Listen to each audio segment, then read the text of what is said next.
A master's graduate in education, Debbie chose a flexible career in journalism so she could travel with Gary. Their adventure is a real page-turner.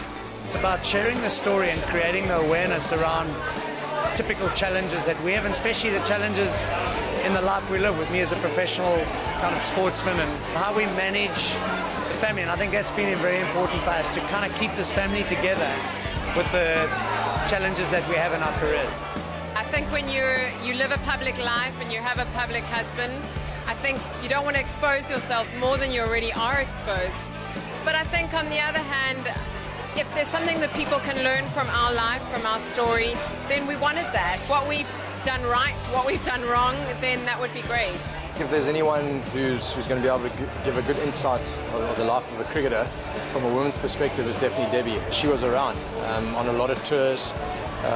She saw a lot of girlfriends go through the system, so I'm seriously looking forward to the book. I got one today, so it'll be my reading for the next while.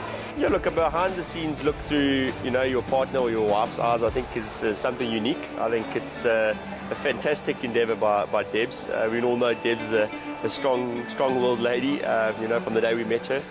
After her publishers suggested a book, she spent a year writing it, in between raising a hat-trick of kids.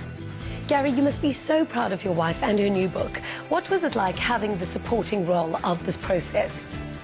I think it's been, an amazing journey from a family perspective. I think we've learned how to kind of deal with travel. It's been interesting for Debs to kind of be on the road with 3 kids. And I think as well on the other side of that coin is to deal with absentia. The times that I actually am away. Debs plays mom and dad a lot of the time, which doesn't make it easy in a family environment when I'm kind of thousands of miles away from home. So, we've tried as best to manage that as well as we can. Whilst promoting the new book as a busy mom, Debbie admits to being a creative who loves painting, writing and cooking.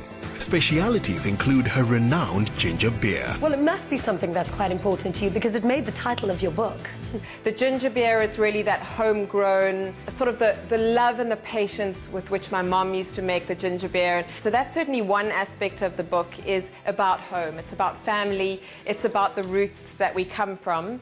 And then the chai tea element, the exotic, crazy sort of deer in the headlights stuff where I didn't quite know what had hit me. I kind of thought when he retired, I thought that's feet up, family time, home time, and then literally it wasn't long and he got that offer to coach India. We did that for 3 years, and so everything went from what had been crazier to even more crazy because now we had 2 kids thrown into the equation. So is this what you were smuggling into Gary's water bottle when he was playing cricket? To give him that extra zest? A little bit of extra zing, but if he left it in his cricket bag, it wouldn't really be safe, because I always wonder if I was constructing a little bomb that was ready to go off in his little bottles.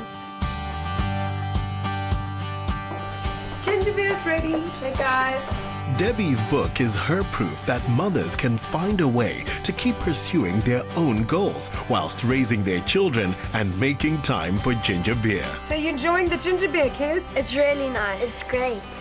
That's a drink of everybody here. Well, a huge pleasure to meet you, Vicky. Nice to meet you too, Jeannie. Thank you. So sorry. Here you go. So I feel that being in the Kirsten household, I should at least have a game of cricket.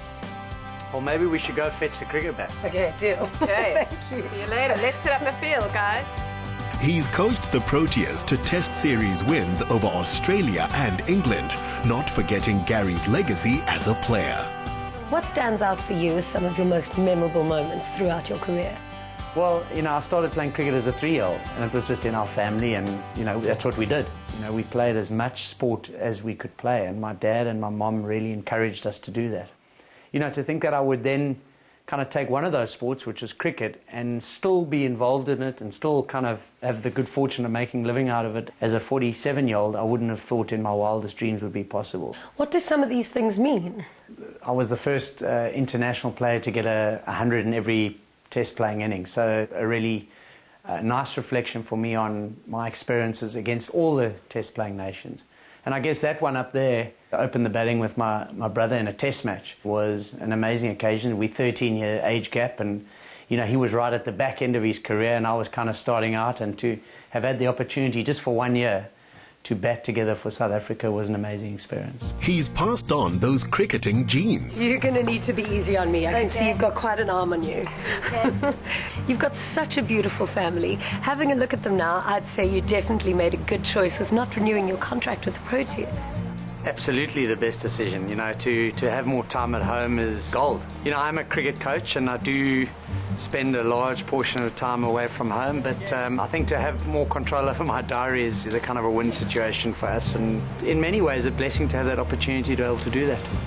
Cast your eye forward, and in Joshua and James, there could be another set of Kirsten brothers hitting centuries or taking wickets for South Africa. Hopefully both.